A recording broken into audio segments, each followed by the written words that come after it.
Vamos a comenzar. Nos toca empezar la clase del día de hoy, que es sobre el sistema cardiovascular. Vamos a hablar un poco de actividades, vamos a hablar del mecanismo éxito-contráctil y al final el electrocardiograma. Que posiblemente el electrocardiograma ya lo veamos en la siguiente clase, ¿sí? Por el tiempo.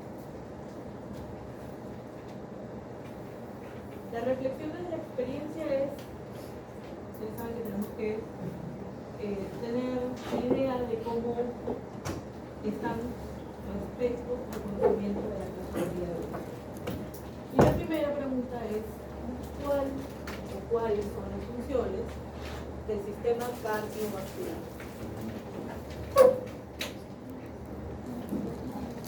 Transportar la sangre a los diferentes sistemas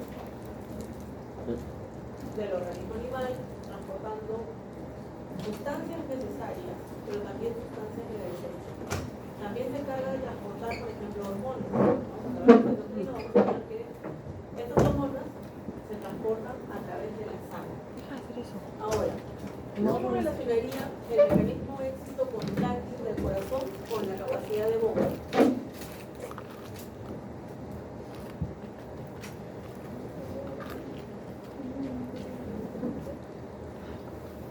Ustedes saben que la función del corazón es bombear la sangre.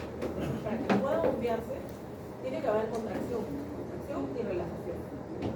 Ese sistema, ese mecanismo éxito-contráctil, es el que va a permitir que pueda generar ese bombeo, que pueda funcionar como una bomba. Sabemos que en el caso del músculo cardíaco, es músculo estriado. Entonces también presenta tributos T. Y al momento de generar la contracción, también se van a formar puentes cruzados, ¿sí? Y vamos a ver todo ese mecanismo hasta que llega a haber contracción. Entonces, tener en cuenta, y nuevamente les digo, no sé si fue a ustedes o a otra sección de la semana pasada, de que si ustedes quieren comprender cómo se da la contracción en los tres tipos de músculos, hagan un paralelismo, una tabla, un cuadrito con los tres, cómo se da la contracción del músculo esquelético, liso y cardíaco, para que puedan ver las diferencias y no les sea tan complicado a la hora de tener que explicar. ¿Sí? Es una forma de, digamos, de estudiar. Yo sé que puede confundir, pero tenemos que buscar la forma, la manera de poder entender. ¿Sí? Porque se les va a seguir preguntando hasta el final. ¿Sí? Ahora, el resultado del aprendizaje es que ustedes van a comprender que el corazón es un generador de presión, es decir, esa contracción que se realiza a nivel del corazón genera presión. Y que ocurren eventos eléctricos y mecánicos necesarios para lograr la perfusión de los tejidos que comprenden el organismo animal. Y aquí tenemos esta palabra que es la perfusión. ¿Qué es perfusión?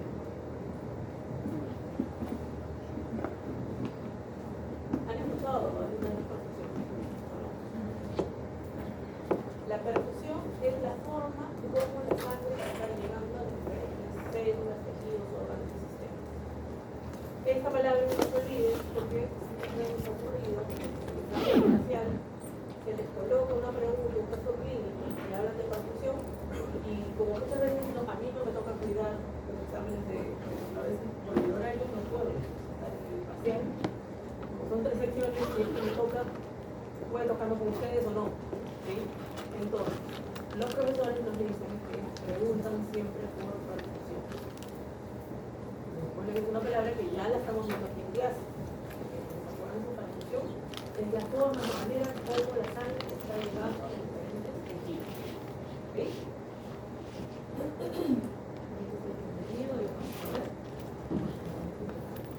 Entonces, ya habíamos hablado en un inicio que la sangre va a permitir el transporte de sustancias que pueden ser necesarias o requeridas, en este caso principal, del oxígeno, pero también pueden ser aminoácidos, pueden ser ácidos grasos, pueden ser hormonas o diferentes sustancias químicas, ¿no?, que son necesarias y que necesitan llegar a una célula diaria para poder ejercer su efecto. Pero también se generan sustancias de desecho, es decir, aquellas que el organismo realizó metabolismo, realizó trabajo, se crearon metabolitos y ya no son necesarios. Entonces el organismo tiene que eliminar. Principalmente se va a generar CO2 que va a ser transportado en la sangre y va a ser eliminado, por ejemplo, por medio de la respiración, específicamente durante la expiración. O por ejemplo, se pueden formar productos nitrogenados que tienen que ser eliminados, porque son transportados hacia el tracto gastrointestinal, hacia los riñones. ¿Para qué? Para que se eliminen con las heces o bien con orina. ¿Sí? Por ponerles algunos ejemplos. Ahora, ese transporte, ese flujo de la sangre, ¿sí?, se va a dar por una diferencia de presión. Tiene que haber diferencia de presión. Y va a ser de mayor a menor presión. Es una forma como el flujo va a ir avanzando, de mayor a menor presión. ¿Sí? Si es al revés, no va a ocurrir. ¿Sí? Entonces siempre es de mayor a menor. Y algo importante es que este paso de estas sustancias requeridas y de desecho se van a dar a través de un mecanismo de transporte que ustedes conocen, que es el de difusión. Y difusión que se da a nivel de los capilares. A nivel de los capilares es donde se da ese intercambio. Por eso tenemos, por ejemplo, el intercambio gaseoso alveolar en los capilares alveolares, como el alveolos. O el intercambio gaseoso tisular en los capilares con el tejido que forma su nombre. ¿Sí? Entonces, siempre a nivel de los capilares. Y esto se va a dar de los capilares hacia el intersticio hacia la célula. Por ejemplo, en el caso del oxígeno. Y del CO2 que se formó va a ir desde la célula al intersticio hacia los capilares para poder eliminarse. Y entonces vean que va a ir siempre de capilares, intersticio a las células y de las células, intersticio a los capilares. ¿Ya? Para que pueda generar esa difusión. Y podemos ver aquí en ambos gráficos que nos muestra al corazón como un órgano central, ¿no?, que es el que va a actuar como una bomba, el cual, ya sabemos, va a transportar el oxígeno que está siendo captado a nivel de los alveolos, por aquí, van a ser captados y van a ser transportados, por ejemplo, hacia el encéfalo del cerebro. Ejemplo, cuando les toca a los estudiantes para el examen de física, la oxigenación es mayor, necesita mayor irrigación, mayor oxigenación. ¿Para qué? Para que las neuronas funcionen de mejor manera. Y entonces el gasto cardíaco aumenta hacia el encéfalo. O por ejemplo, si tenemos, no sé, vamos a suponer que tenemos una carrera de galgos, ¿no? Entonces está corriendo ese galgo y sus músculos, que son los que están generando la actividad, son los que van a recibir mayor oxigenación. Entonces el gasto cardíaco aumenta hacia los músculos. ¿Para qué? Para que puedan realizar ese efecto de poder correr. Mientras más oxigenación, entonces el gasto cardíaco aumenta. ¿Qué es el gasto cardíaco?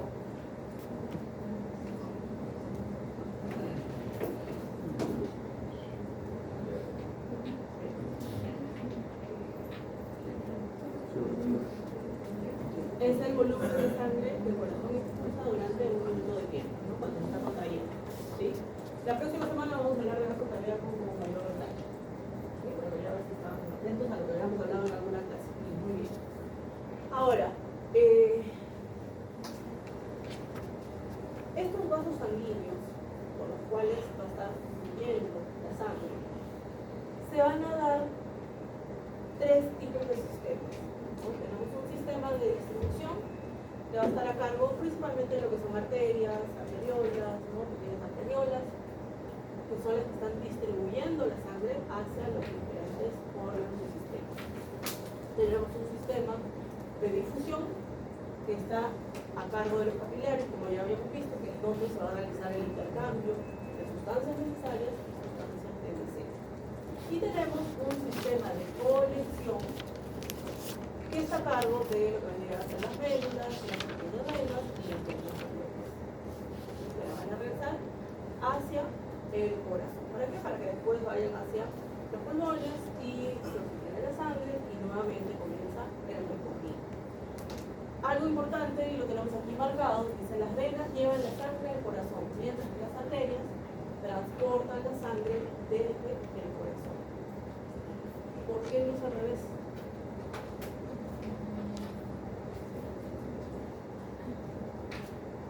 ¿Qué se necesita para que la sangre pueda llegar a los órganos? No es lo que transporta, transporta oxígeno sí, pero ¿qué se necesita para que la sangre pueda llegar a los diversos órganos? ¿No? ¿Qué cosa? No mucho te escucho, mejor son muchos vocecitos que no entiendo nada.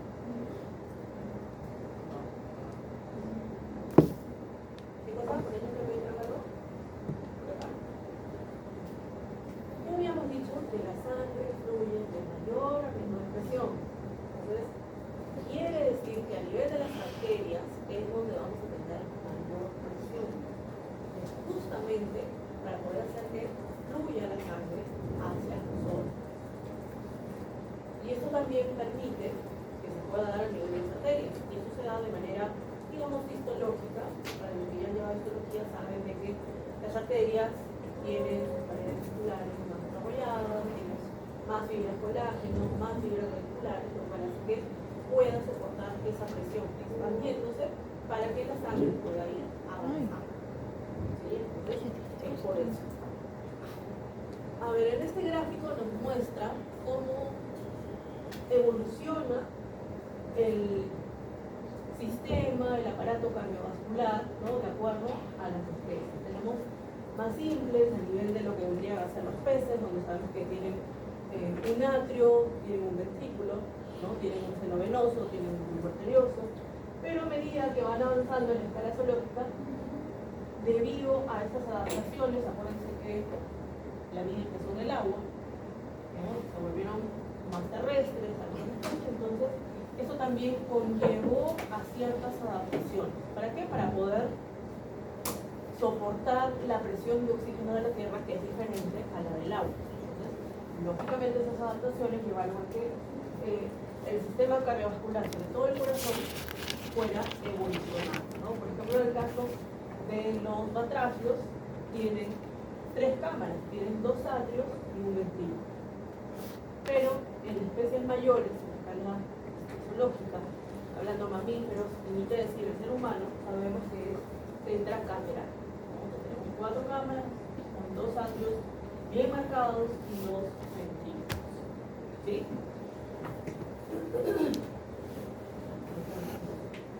Aquí está justamente en el caso de los peces. Vean, tenemos el seno venoso que se va a encargar de colectar la sangre poco oxigenada. La va a llevar hacia el único atrio, el atrio va a pasar al único ventrículo, ¿sí? Y del ventrículo va a pasar hacia las branquias, que es donde se va a realizar el intercambio. Los peces por medio de las branquias. Una vez que se tiene esa sangre oxigenada, vuelve a los ventrículos y los ventrículos, a través de lo que sería el bulbo arterioso, se va a distribuir. Y se distribuye a todos los sistemas, en este caso, ¿sí? Es un poco recordatorio de histología. Vean aquí el sistema circulatorio, que está por anatomía, ustedes lo conocen muy bien. Sabemos que vamos a tener una circulación menor que involucre la circulación que va desde el corazón hacia los pulmones y de los pulmones hacia el corazón. De circulación menor por el recorrido que tiene que hacer, es un recorrido corto en realidad. También se denomina de baja resistencia. ¿Por qué? Porque los pulmones constituyen un tejido que opone poca resistencia al paso de la sangre, ¿no? Los alvéolos suelen ser muy delgados, los capilares también tienen paredes delgadas, entonces ofrece baja resistencia.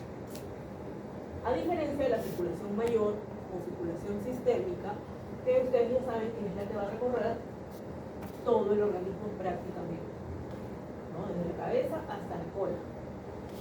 Y en este caso se denomina de alta resistencia.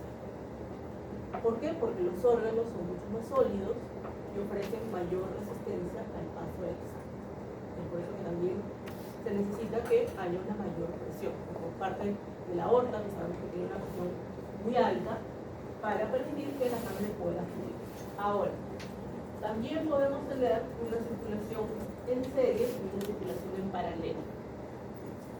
La circulación en serie significa que la sangre, por ejemplo, va del corazón hacia los pulmones, de los pulmones regresa al corazón esa sangre oxigenada para que pueda ser distribuida a todo el organismo. ¿Sí? Eso significa en serie. Va de un órgano a otro. Y tenemos en paralelo, que significa que la sangre va en el mismo momento a diferentes órganos. Por ejemplo, sería en serie, perdón, en paralelo, la sangre que va a través de la aorta, ¿no? La aorta abdominal, y va hacia el hígado, va hacia los riñones, va hacia, no sé, el útero, por ejemplo. Va al mismo tiempo, es la misma sangre. No es que, por ejemplo, va del corazón al estómago, del estómago regresa, y del corazón otra vez recién va hacia el intestino, no, sino que es la misma sangre al mismo tiempo, al estómago, al intestino, al vaso, por lo menos, ¿sí? Eso significa en paralelo. Pero tenemos excepciones, que es lo que se denomina sistema porta, que son el sistema renal, el visceral o hepático y el encefálico o hipotalámico hipofisiario. Hay una diapositiva sobre ello. En este caso, el sistema porta significa que un órgano va a recibir sangre de más de un lecho vascular. Por ejemplo, en el caso del hígado. ¿Cómo así? Nosotros sabemos que el oxígeno que llega al hígado proviene a través de la arteria hepática, ¿sí? Pero también recibe un lecho vascular aparte a través de la vena porta, en donde tenemos a las venas mesentérica, esplénica y la gástrica, ¿sí? Que todos los nutrientes obtenidos en el tracto gastrointestinal van a ser llevados hacia el hígado. ¿Para qué? Para que genere metabolismo. Entonces ahí tenemos dos lechos. Por una parte, la arteria hepática y por el otro lado, la vena porta, ¿sí? El de tipo hipotálamo hipofisiario o encefálico, esto se da entre el hipotálamo y la hipófisis anterior. Acuérdense que tenemos hipófisis anterior y posterior. En este caso, la anterior. ¿Qué nos dice este sistema? Que hay una circulación especial, es una red de vasos sanguíneos que van a permitir que ciertas hormonas que se sintetizan a nivel del hipotálamo puedan llegar a sus receptores que se encuentran en la hipófisis anterior. Eso es decir, sabemos que van a haber vasos sanguíneos, arterias que están llevando oxígeno a estos órganos, pero también tienen esta circulación extra, ¿no? Especial entre el hipotálamo y la hipófisis anterior. Y el otro es el sistema porta renal. Está combinado básicamente a lo que vendría a ser el glomérulo, ¿no? Ustedes saben que hay una arteriola aferente que se divide en los capilares glomerulares, que es donde se va a realizar el proceso de filtración. Y luego de los capilares, nosotros sabemos que continúa con lo que vendría a ser las venas. Pero en este caso, lo que va a ocurrir es que sale una arteriola eferente. Y de la arteriola eferente va a continuar con otra red de capilares, que es la basa recta, que también recuerden por anatomía.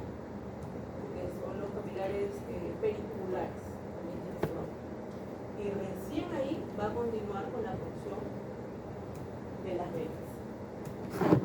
Bien, ahí. Entonces aquí también tenemos un sistema porta renal. Son las tres excepciones dentro de esa circulación que hemos visto aquí en paralelo. Si alguien quiere ahondar en este tema, en el libro de Púnica hay una página, no me acuerdo, pero es una sola página donde explica todo esto, en serie, en paralelo y todo. En una leída porque no sabemos. ¿Alguna duda sobre esto? Bueno.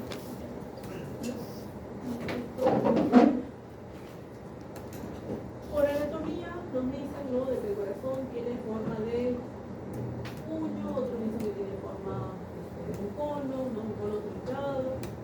Sabemos que tiene dos atrios, tiene dos ventrículos, ¿no? Y vamos a ubicarnos para poder entrar en la clase de hoy y de la próxima semana. ¿Esto qué sería? Atrio derecho, ventrículo derecho, atrio izquierdo, ventrículo izquierdo. ¿Sí? Muy bien. ¿Qué vendría a ser esa estructura entre el atrio derecho y el ventrículo derecho? La válvula. ¿Qué válvula? Bicúspide.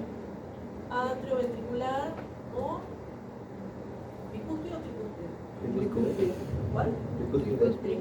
¿No? Muy bien, acá hay una T. Vamos al ventrículo izquierdo. ¿Qué válvula sería? Válvula. Válvula atrioventricular bicúspide. ¿No? Otra. Volvemos al derecho. Del ventrículo derecho continúa, para que la sangre pueda salir, a través de los vasos sanguíneos. ¿Qué vasos sanguíneos serían? ¿Cuál? La arteria pulmonar. ¿Cómo se llama esta válvula? Puede ser válvula pulmonar, puede ser válvula sigmoidea, semilunar, pulmonar. En el caso del ventrículo izquierdo, saca la sangre a través de la aorta. ¿Cómo se llama la válvula? Aórtica. Válvula aórtica o semilunar, sigmoidea, aorta. ¿Sí? Muy bien. Ahora, ¿qué vasos son los que están llegando al atrio derecho? ¿Cuál? Las venas cava. Vena cava anterior, vena cava posterior, o no sé si ustedes han dado como superior o inferior, igualito, ¿sí?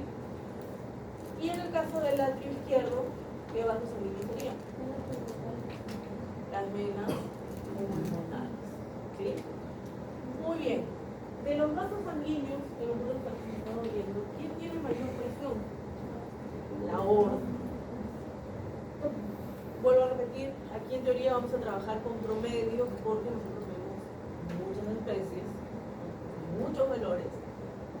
Así que vamos a ponerlo en 120 milímetros de mercurio. Ahora, ¿la arteria pulmonar tiene la misma presión que la aorta? No. ¿Es más o es menos? Menos. Es menos. ¿De cuánto? ¿Cuánto? Creo que escuché 80, pero no es 80.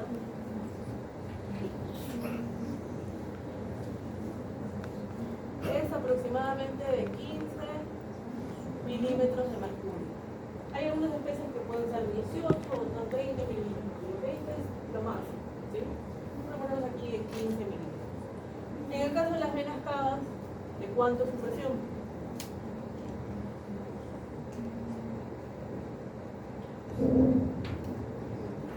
¿De cuánto? Aproximadamente de 5. Hay algunos autores que dicen 2, otros dicen 3, otros dicen 5. Vamos a ponerlo en 5. 5 milímetros de mercurio. Igual, si en el examen ustedes acordaron que eran 2 o 3, igual va a estar bien la respuesta, ¿sí? está dentro de los valores que están estipulados. Ahora, en el caso de las venas pulmonares, ¿de cuánto es la presión? De 5 y 10. Aproximadamente. Vamos a poner 8 milímetros de mercurio, entre 5 y 10, dependiendo de los especies. Ok, perfecto. Entonces, quiero que ustedes se acuerden de estas presiones en la próxima clase, porque para poder hablar de ciclo cardíaco, tenemos que hablar de estas presiones. Pero ustedes ya saben estos valores en promedio, ¿sí? Para poder explicarlo, yo les voy a preguntar, a ver si le prestaron atención al exceso o le dieron una leidita a sus apuntes. ¿Sí? Muy bien.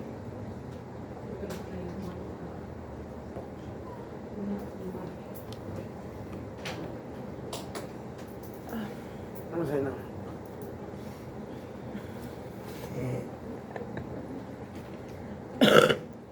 Oh my god.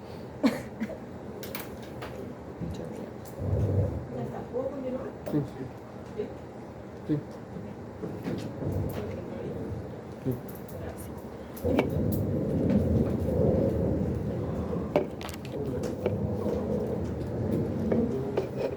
¿De conoces a Ramón? ¿Ah? ¿De conoces a Ramón?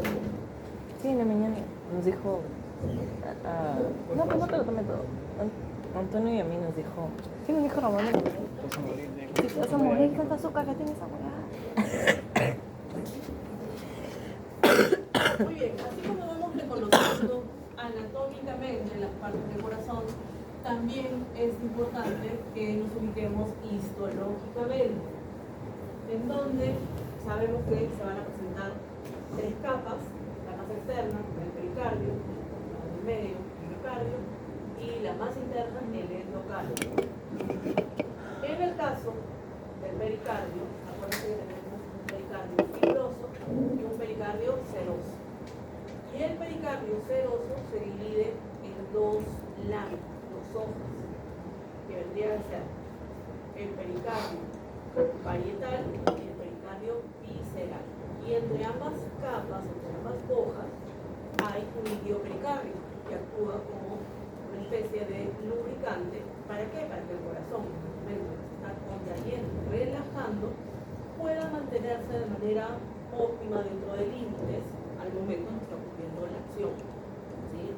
Vean, deslizamiento del corazón en el saco pericárdico, es decir, lo protege, pero también le permite que pueda tener una buena contracción y una buena relajación, porque actúa a modo de lubricante.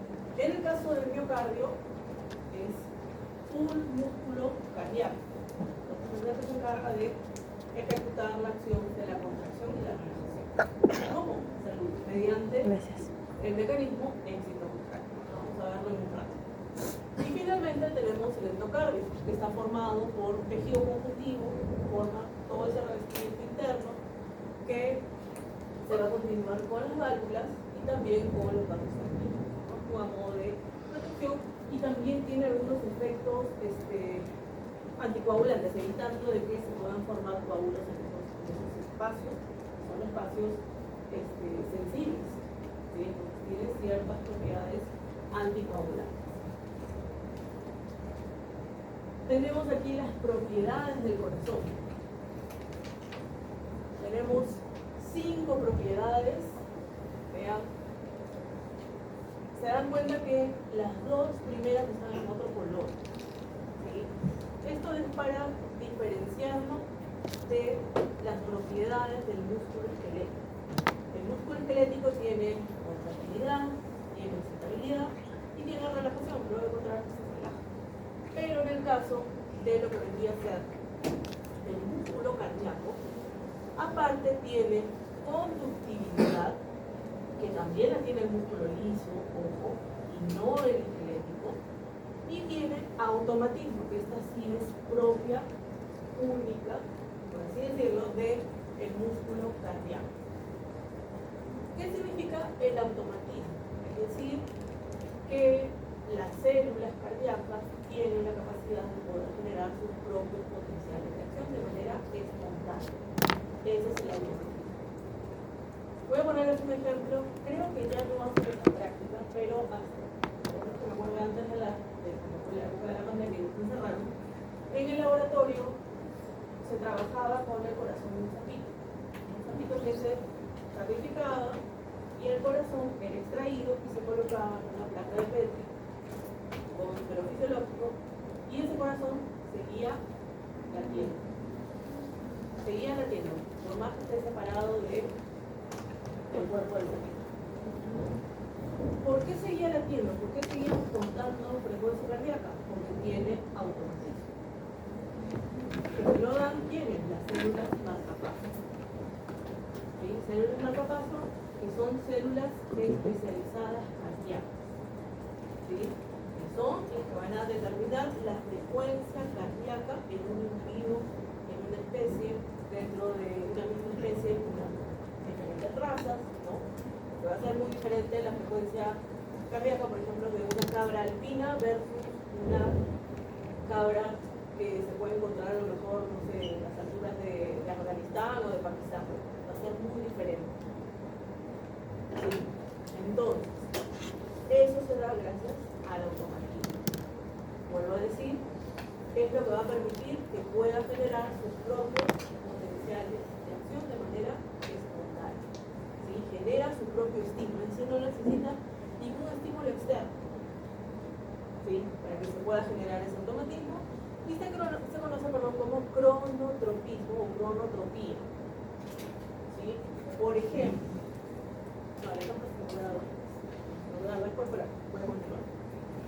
tenemos la siguiente, que es la conductividad o dromotropismo o dromotropía. Significa que las señales generadas se pueden transmitir, propagar, ¿no? Esa excitación, esa señal, en otras palabras. Y esto se da porque recuerden que cuando hablamos del miocardio, sabemos que se encuentran estos discos intercalares. Y en esos discos intercalares encontramos a las uniones taupa. Esto permite que se pueda propagar. Por eso se dice que el corazón también funciona como un sencillo, porque es una célula gigante. Se contrae, se relaja, se contrae, se relaja. Y eso es por las uniones taupa que permiten la propagación de esas señales. ¿Sí? Contractividad o inotropismo. Significa que la actividad electroquímica se convierte en energía mecánica, es decir, propiamente la contracción, ¿sí? Que también se da en los otros tipos de músculos. Excitabilidad o vasotropismo o vasotropía es otra propiedad que significa que, como cualquier célula excitable, como hemos visto en los otros tipos de músculos o en las neuronas, tiene la capacidad de contraerse ante un estímulo, de responder ante un estímulo. ¿Sí? Y lógicamente tenemos la relajación o el musitropismo, musitropía, que significa que luego de que ha habido contracción se va a relajar, ¿sí? Y tiene que relajarse, ¿sí? Da una adecuada relajación. Ahora sí voy al ejemplo. Por ejemplo, cuando hemos visto el caso de la adrenalina, que llega al corazón, ¿qué receptores tenía? ¿Cuáles? Beta, ¿sí? ¿Cuáles eran sus efectos? Eran dos, ¿recuerdan?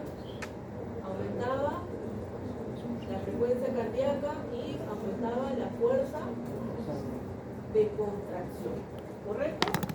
Entonces, desde ahora, en la práctica de la teoría, ya no vamos a decirle tanto aumenta la frecuencia cardíaca, sí podemos utilizarlo porque es fisiológico, sí. Pero también nosotros les podemos hablar, por ejemplo, de que tiene la adrenalina sobre el corazón sus efectos cronotrópicos positivos. Si ustedes leen que dice cronotropía positiva por el corazón o cronotropismo positivo, significa que la frecuencia cardíaca ha aumentado. ¿Sí? Y en el caso del aumento de la fuerza de contracción, sería, voy a colocar por aquí, inotropismo, muy bien, positivo. Quiere decir que la fuerza de contracción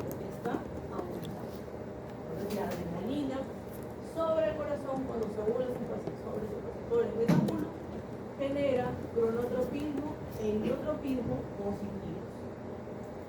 Ustedes ya saben entonces qué significa que aumenta. Si nos vamos al otro ejemplo, en el caso de acetilcolina, sobre el corazón, ¿qué receptores dan? ¿Cuáles? Son inhibitorios. En este caso, su efecto principal era disminuir la frecuencia cardíaca. Entonces, aquí hablamos de cronotropismo negativo. Y el cronotropismo negativo significa que disminuye la frecuencia cardíaca. Si leen inotropismo negativo, significa que la fuerza de contracción disminuye. Por ejemplo, cuando ven farmacología, ustedes van a ver fármacos que están destinados a afectar al corazón. Entonces ahí ustedes van a escuchar un poquito más tal vez sobre cronotropismo negativo. ¿Sí? ¿Queda claro? ¿Queda clara la idea? Muy bien. Ahora, este automatismo del cual nosotros vamos a hablar se rige a través de un sistema de éxito-conducción. Sistema de éxito-conducción cardíaco, que es el que va a estar generando el impulso eléctrico. Va a conducir esas señales una vez que ocurra la excitación, ¿sí? De manera espontánea. Hace que llegue al umbral y genere su propio potencial de acción. Y el objetivo, vean aquí esto, porque se vuelve a repetir en otra diapositiva, y es que la finalidad de este sistema de éxito-conducción es producir una contracción prácticamente simultánea de todo el aparato contráctil cardíaco. Y esa contracción, ese sistema de conducción, debe de seguir un orden, debe de seguir un trayecto. Porque si se pierde ese orden y se altera el trayecto, entonces comenzamos a ver patología. Seguramente lo van a ver en el curso correspondiente. Nosotros aquí vamos a ver lo normal. ¿Sí? Entonces, debe de seguir un orden, debe de seguir un trayecto. Y fíjense aquí cómo las células cardíacas contráctiles, los cardiocitos, que es el miocardio, representan el 99% de las células del corazón. Y apenas un 1% tenemos a las células marcapaso. Un 1%. Son estas células especializadas, pero son las que van a dirigir ese automatismo, esa capacidad, esa propiedad del corazón para poder contraerse, de poder generar sus propios impulsos. ¿Sí? No se olviden de eso. Aquí un poco de lo que ya hemos hablado también. Sabemos que va a funcionar como una célula gigante, porque tiene esa finalidad, gracias a las mutaciones escalares. Sarcómeros en serie, ¿no? Son los sarcómeros en serie. Tiene numerosas mitocondrias porque necesita también un buen aporte de energía para poder llevar a cabo esta función. ¿Sí? Y este es el sistema de conducción. Puedo borrar esto, ¿verdad?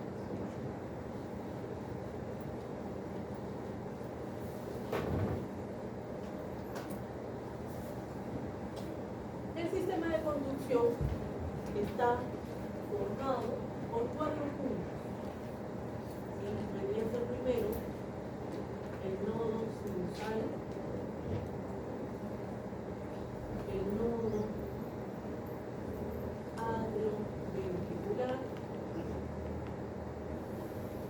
el artequis y las fibras de Purkinje. Son 4 puntos: nodo sinusal, nodo atrioventricular, artequis y fibras de Purkinje. Todo inicia, acuérdense que debe de seguir un orden. Este proceso del sistema éxito-conducción cardíaco empieza con el nodo sinusal, que es la célula especializada principal, es el marcapasos principal, que va a determinar la frecuencia cardíaca del individuo. Vamos a suponer que tenemos un perro que tiene latidos por minuto. Quiere decir que ese nodo sinusal va a generar 100 despolarizaciones, 100 potencialización, que se traduce en 100 latidos por minuto. ¿Dónde se encuentra ese nodo sinusal? Ojo, también tiene el nombre de nodo sinoauricular o sinoatrial, pero son nombres como que ya han quedado un poco polémicos. Más se va a recordar con el nombre de nodo sinusal. Se encuentra en el atrio derecho, en prácticamente la desembocadura de la vena cava, sobre todo la anterior. Ahí es donde se ubica. Y es la que va a estar generando esa automatismo, esa despolarización, ese potencial de acción espontánea para determinar la frecuencia cardíaca. Esa señal se va a transmitir a la siguiente célula marcapaso, ¿sí? Que ya a partir de este nodo, que es el nodo atrioventricular, o también llamado aurículo ventricular, se lo conoce como marcapasos accesorios o secundarios también, con ese nombre, que se encuentra prácticamente en la unión del atrio derecho y el ventrículo derecho, en esa porción fibrosa que continúa con las válvulas. Es por eso que la señal va a sufrir un pequeño retraso. Entonces, el nodo atrioventricular, que en vez de generar 100 latidos por minuto, va a generar, por ejemplo, 60 latidos por minuto. ¿Sabemos por qué? Por su ubicación, en una zona fibrosa, entonces ahí ocurre un pequeño retraso.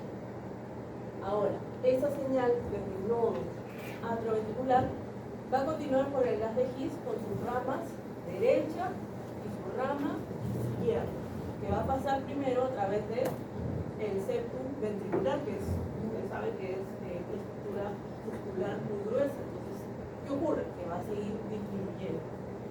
Sí. Que ya no va a ser 100 latidos por minuto, ya no va a ser 60 latidos por minuto, sino va a ser, por ejemplo, 40 latidos por minuto. Comienza a disminuir. Y ya en las fibras de Purkinje, que no se ven muy bien aquí en el gráfico, pero ustedes tienen sus dispositivos, van a ver que hay unas pequeñas ramificaciones, ¿no? El color amarillo, que vendrían a ser las fibras de Purkinje, que van a distribuir la señal en la musculatura de los ventrículos. Entonces, esto va a seguir disminuyendo. Ya no hablamos de 100, 60, 40, sino a lo mejor estamos hablando de 18 latidos por minuto. ¿Sí? ¿Qué significa esto? Que el nodo sinusal, al ser el marcapaso principal, es el que va a determinar la frecuencia cardíaca. Si ustedes le toman la frecuencia cardíaca, por ejemplo, un perrito, ustedes ya saben que el nodo sinusal es el que está determinando. Ese nodo sinusal es el que dirige la batuta, por así decirlo. ¿Sí? Es el que va a dar inicio a este automatismo. Ahora, ¿qué ocurre si es que este nodo sinusal falla? Porque puede fallar. ¿Qué va a ocurrir? El sistema de éxito-conducción termina ahí o poco. Correcto. Significaría que ahora el nuevo generador de la frecuencia cardíaca, de estas polarizaciones espontáneas, sería el nodo atrioventricular. Empezaría aquí, en 60 latidos por minuto. No es que va a empezar en 100, sino va a ser menor de nuevo por el segundo. Ahora, ¿cuál es el problema? Hay dos posibilidades. Una, que el organismo se adecue a este nuevo, digamos, comandante de este sistema de conducción y sigue la vida normal del individuo. Pero la otra es que no se adecue. Entonces, si no se adecue, ahí sí tenemos problemas, porque si falla, ¿quién queda? El haz de His. Pero el haz de His, miren cuánto tiene, 40 latidos por minuto, que es incompatible con la vida. ¿Qué se tendría que hacer en estos casos? Colocar un marcapaso artificial. muy desarrollada, la medicina veterinaria. Aquí en nuestro país todavía estamos prácticamente por los pero ya se hace en muchos países, como si se hace prácticamente a diario en planos económicos, que son radiólogos. ¿Sí? Entonces, lo que normalmente aquí terminamos haciendo es calidad de vida para el paciente.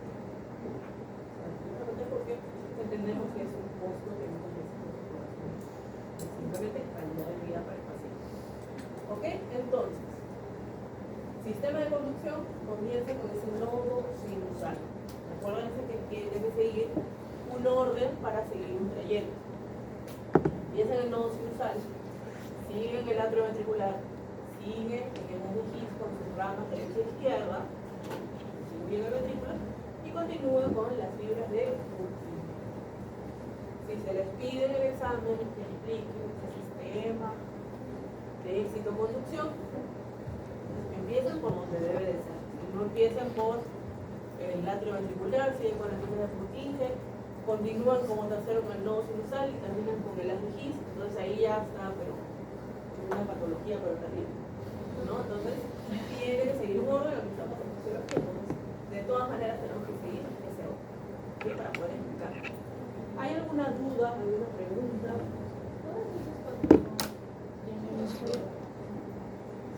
No, buena pregunta.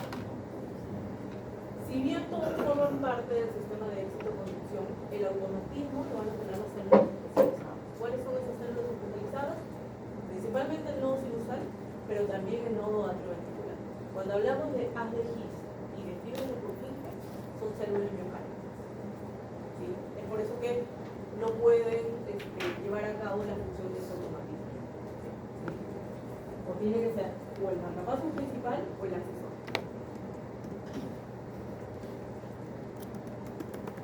Algunos datos. Células marcapasos son células musculares especializadas, sabemos que apenas representan el 1%. Su potencial de reposo es menos negativo. ¿Por qué? Porque en las células miocárdicas el potencial de membrana de reposo, lo que se va a dar un rato, es de menos 90 milivoltios. Mientras que estas células especializadas, estas células marcapasos, su potencial de membrana de reposo es de menos 60 milivoltios. Menos de 60 milivoltios. Despolarización espontánea hasta alcanzar el 1, que va a generar el potencial de acción, ya sabemos que determina la frecuencia cardíaca. Un poco el gráfico de lo que tenemos aquí. Vean el nodo sinusal, cómo son sus potenciales de acción. No es una espiga, como hemos estado viendo en las primeras 3 semanas, ¿no? Sino que tiene una pequeña curvatura. Y aquí nos muestra un número de 5. El atrio ventricular, este nodo, también tiene una pequeña curvatura, pero se dan cuenta que disminuye. Aquí, por la ubicación que tiene. El haz de His, que ya pertenece a lo que llega a ser miocardio, cambia un poco. ¿Por qué? Porque comienza a verse una meseta. Y esa meseta significa que se está generando contracción. Igual aquí, en las fibras de Purkinje, vean cómo disminuyó. Aunque empezamos con 5 y terminamos con 1. Pero la meseta es mucho más marcada. ¿Por qué? Porque las células del miocardio, del ventrículo, derecho e izquierdo, se están contraídas. Entonces aquí significa que hay una entrada de calcio importante. Calcio sirve para la contracción. ¿Sí? Muy bien.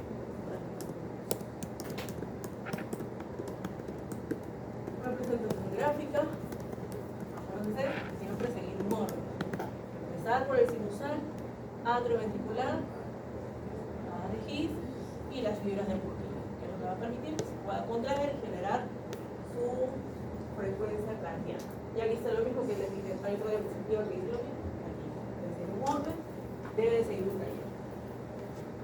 No para que no se olvide.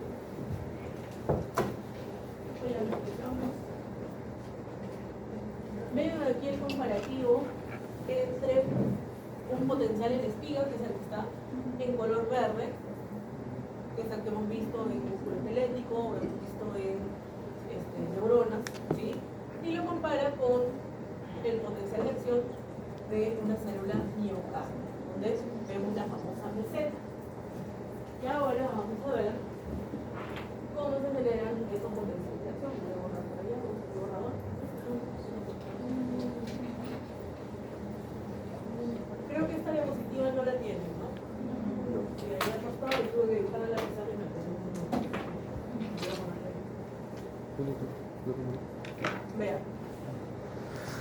¿Cómo es el potencial de acción en las células especializadas?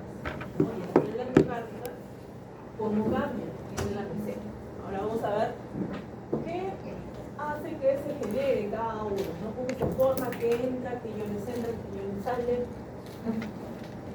Y recuerden que en el caso de las células especializadas dijimos que era menos negativo, está aproximadamente en menos 60 milivolts. ¿Sí? Y debería haber una flechita que dice M20 milivolts. ¿Sí?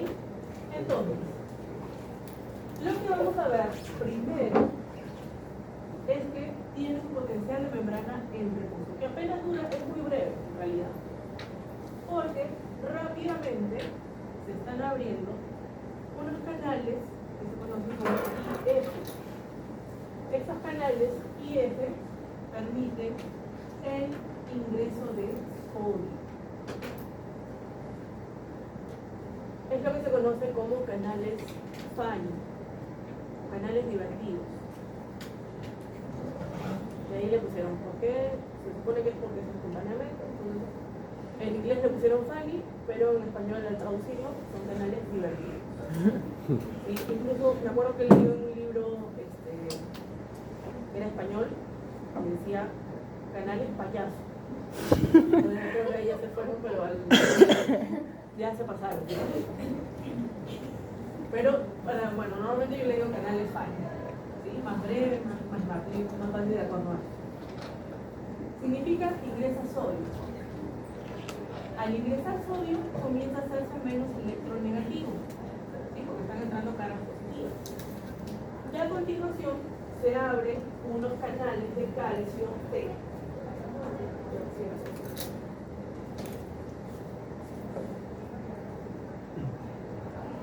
Canales de calcio T.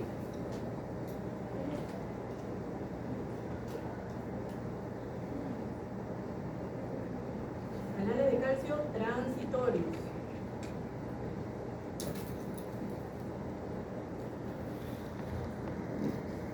¿Qué significa esto? Que se abren brevemente, solamente durante un momento. ¿Sí? Entonces, al ingresar cargas positivas siguen siéndose menos electronegativos. Y a continuación se activa un intercambiador. Un intercambiador de calcio y sodio. Quiere decir que sale calcio de la célula, sale un calcio, pero ingresan 3 de sodio. Voy a poner los 3 acá, 3 a 4.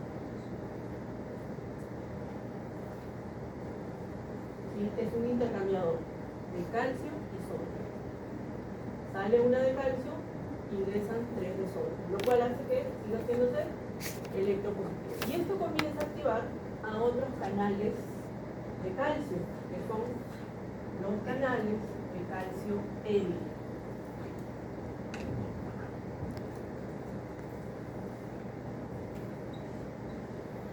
Significa que son canales de calcio lentos. ¿Qué significa esto otra vez? Que se abren, se inactivan y se cierran lentamente. ¿Sí? Esto es lo que significa. Le dice el nombre de lentos. Es por eso que se ve esta curvatura, no se genera un pico como ocurría con el potencial eléctrico. ¿Por qué? Porque se están inactivando y cerrando lentamente. Entonces, es típica esta curvatura. Por esos canales lentos, ¿no? Que hace que el calcio comience a ingresar, por lo tanto, se vuelve electropositivo. ¿Sí? Luego, vemos que se van a ir inactivando lentamente, pero comienzan a abrirse los canales para el potasio. Entonces el potasio comienza a salir generando que vuelva la electronegatividad. Hay una ligera hiperpolarización muy pequeña, a veces es imperceptible. ¿Por qué? Porque inmediatamente ya se están abriendo los canales PAI y continúa lo mismo. Canales de calcio D y el intercambiador.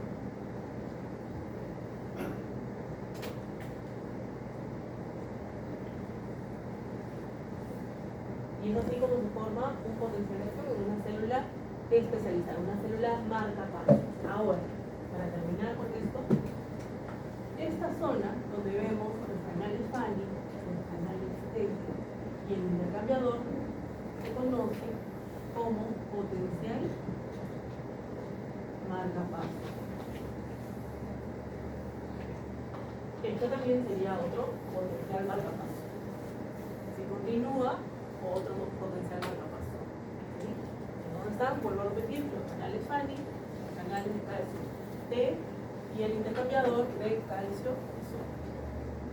Bien, entonces ahí tenemos el potencial de acción de la célula especializada o marcapaso. Vamos al siguiente, que sería la célula miocárdica. Haz de His, fibras de proteína.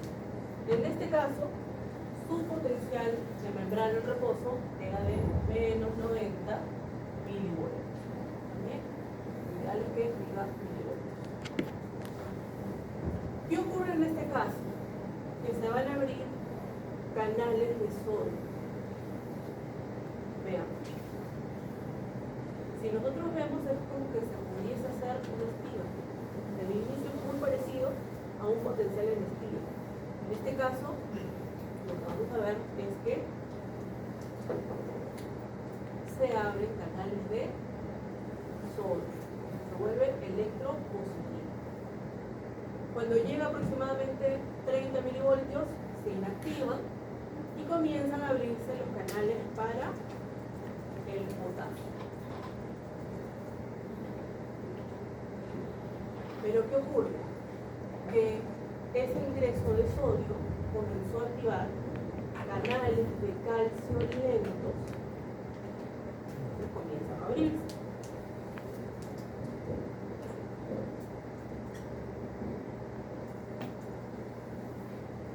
Entonces el calcio comienza a ingresar. Se forma la meseta, ¿por qué? Porque acuérdense que hemos tenido salida de cargas positivas y a su vez están entrando cargas positivas con el calcio. Entonces se forma la meseta. Es aquí donde nosotros vamos a ver que ocurre la contracción. ¿Okay? Aquí está la contracción. Ahora, a continuación, comienzan a inactivarse estos canales de calcio lentos aproximadamente en este punto, pero siguen abriéndose canales para el potasio. Entonces sigue saliendo, haciendo que se vuelva electronegativo. ¿Hay hiperpolarización? Sí, se va a hiperpolarizar. Sí, 20. Comienza a hiperpolarizarse y luego regresa al reposo. Para regresar al reposo, aquí vamos a ver que tenemos la presencia de la bomba de sodio y de potasio. ¿Sí? Vamos a ver que tenemos también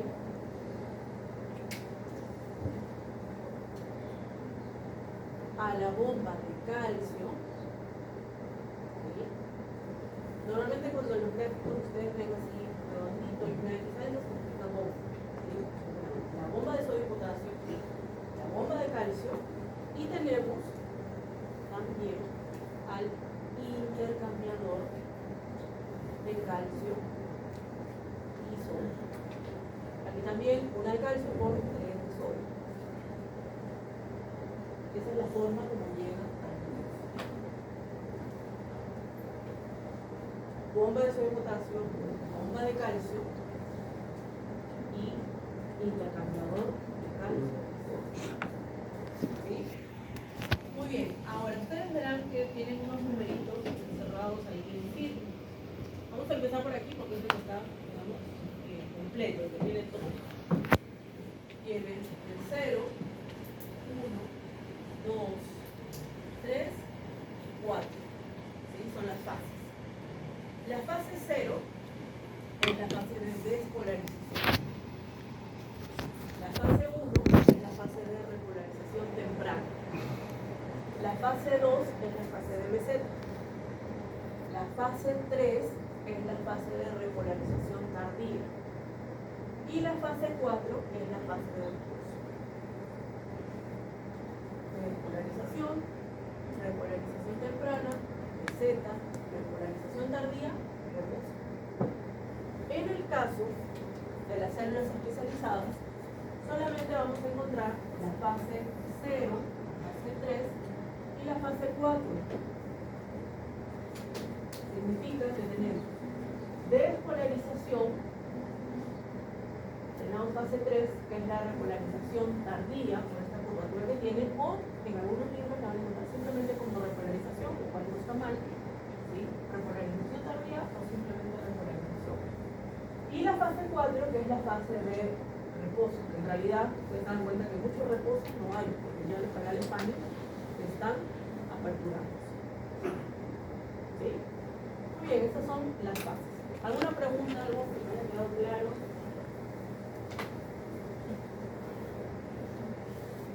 Profesora, Sí. ¿en qué consistía la fase 2 meseta? La fase 2 es la fase de meseta. ¿Qué tiene? ¿En qué consistía? O sea, En el ingreso sobre todo de calcio a través de los canales lénicos. ¿Sí? Profe, ¿qué era IF? Canales Fanny. Ay, no, pero solo IF. IF Ajá. es la abreviatura de canales Fanny. Ok. Esa es la pusieron esa abreviatura. Ok. Sí. ¿Cómo? Pásalo por la piel. ¿dónde? Claro, sería el reposo. Recuerda que son varios potenciales. Ahora, algo importante es que también aquí vamos a ver periodos refractarios. Periodo refractario absoluto y periodo refractario relativo.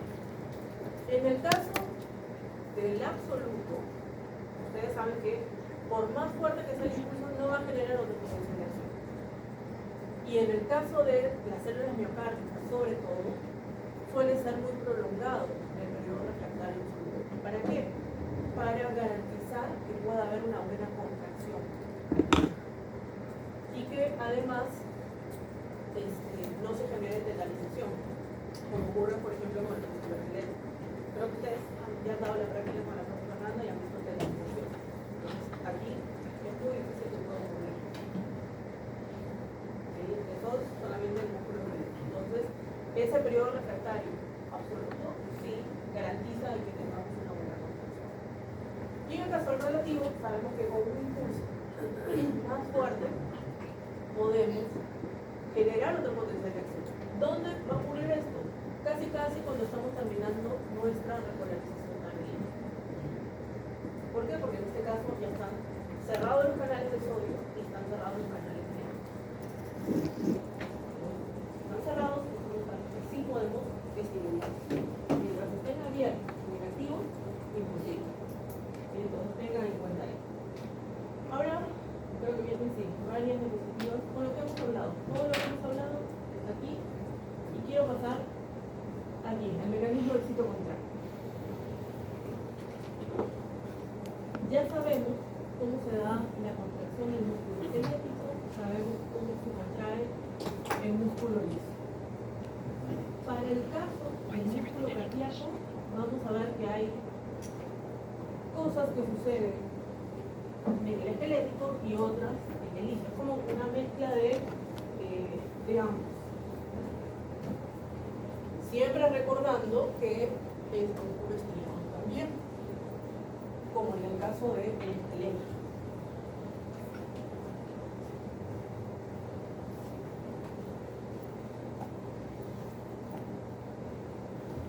Por eso es que podemos ver que hay un músculo esquelético. Entonces, en este caso, para que se dé la contracción, sabemos que es necesario el ingreso calcio, que se produce porque estos canales lentos, ¿no? Se abren, son ese cambio de polaridad en el exceso de sodio hace que se abran. Entonces ingresa el calcio que va a servir para la contracción, pero también el calcio que ingresa aquí va a activar a los receptores de reanodina en el retículo sarcoplástico. Aquí ya tenemos una diferencia respecto, por ejemplo, al músculo esquelético. ¿Sí? Se activan los receptores de reanodina, sale el calcio. El calcio, necesario para la contracción, ¿qué ocurre aquí? Se une también a la troponina C, por lo tanto, eso va a generar que la tropomiosina que se encuentra cubriendo de gelatina se separe, dejando libre ese sitio activo. ¿Para qué? Para que las cabezas de miosina puedan unirse y formar los puentes cruzados donde tenemos la contracción. ¿Ok? Entonces, ya tenemos la contracción. Se dan cuenta que es un poco de lo que hemos visto en el esquelético, muy parecido, es un mecanismo. Y para que pueda relajarse, el calcio tiene que guardarse nuevamente, tiene que desaparecer de dentro de la célula muscular. Entonces, para eso tenemos a la bomba cerca. Que aquí, para que pueda activarse esa bomba cerca, necesitamos que el calcio se una a una proteína que se denomina calmodulina-quinasa 2. Calcio-calmodulina-quinasa. Cuando se une el calcio a la calmodulina-quinasa 2, va a activar a otra proteína, que es la fosfolambano.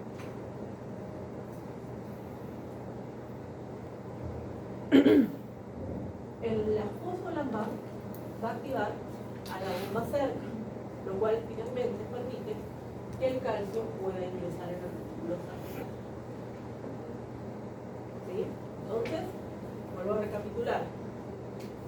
Calcio se une a una calmodulina-quinasa 2 que activa la fosfolambano y la fosfolambano activa a la bomba cerca. Cerca en este caso con ese, ¿sí? Para que el calcio pueda almacenarse. Ahora, también el calcio va a salir al exterior a través de la bomba de calcio, en la membrana. Y también, vean aquí que tenemos al intercambiador. Intercambiador de calcio y sodio. Sale calcio, ingresan 3 de sodio. ¿Se acuerdan cuando vimos la fase 4 de la célula miocárdica? Para generar reposo, ¿quiénes estaban? La bomba de sodio y potasio, la bomba de calcio y el intercambiador. Esto nos va a permitir que regrese a su estado de reposo y, lógicamente, el ser relaje. ¿Queda claro el mecanismo? ¿Sí? Vuelvo a hacerles hincapié, traten de hacer un comparativo entre los 3 tipos de contracción para que les sea más fácil de entender. ¿Puedo continuar? En este gráfico nos muestra nuevamente el mecanismo contractil, salud. Y me voy a quedar con este de acá porque es un comparativo de cómo se da la contracción en el sistema cardiovascular. Por un lado tenemos al miocardio y por otro lado tenemos el vaso sanguíneo. En el caso del miocardio, ya lo hemos visto, necesitamos entrada de calcio desde el exterior, a través del músculo externo, activa los receptores de reanodina, genera salida de calcio para que se pueda dar la contracción. ¿Sí? Ahora, ¿qué ocurre en los vasos sanguíneos? Nos muestra a una sustancia química que ustedes ya han escuchado hablar de ella, que es la endotelina, que se une a sus receptores de endotelina 1, que están acoplados a proteína GQ, por lo tanto activan a la fosfolinasa C, que va a degradar el fosfocitol trifosfato y nos va a dar inositol trifosfato y diacilglicerol. ¿Sí? El inositol trifosfato se va a unir a sus receptores en el retículo sarcoplásmico, permitiendo que haya salida de calcio para que se dé la contracción. Pregunta: ¿aquí la contracción se da igual en el miocardio? ¿Sí o no? No. ¿Por qué no?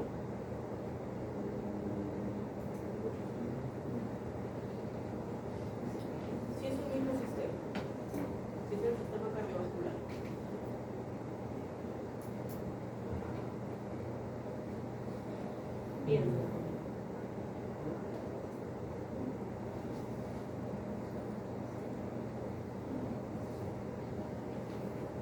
Pregunté, ¿va a ser igual?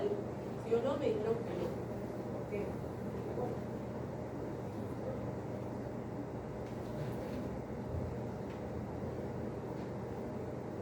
¿Por qué? Porque estamos hablando de vasos sanguíneos. ¿Vasos sanguíneos está formado por músculo cardíaco? No, músculo liso. Entonces la contracción va a ser diferente. ¿Cómo sería? Ya que ustedes están acostumbrados a eso. ¿Qué pasa con el calcio? ¿Qué? ¿Se dan cuenta porque hago hincapié que tienen que hacer ahorita con el comparativo de cómo se encontrar? Pues se les va a preguntar hasta el final. Acuérdense que aquí, en el músculo liso, el calcio se va a unir a la hemoglobina, formándose complejo, lo cual hace que se active la cadena ligera de miocina, dejando las cabezas de miocina libres. ¿Para qué? Para poder unirse a la actina. Entonces, el organismo es diferente. Sigan leyendo sobre eso porque acuérdense que seguimos bien. ¿Queda claro, chicos? ¿Sí? Vamos a quedarnos aquí, porque ya prácticamente ya va nuestra hora, ya me toca otra clase,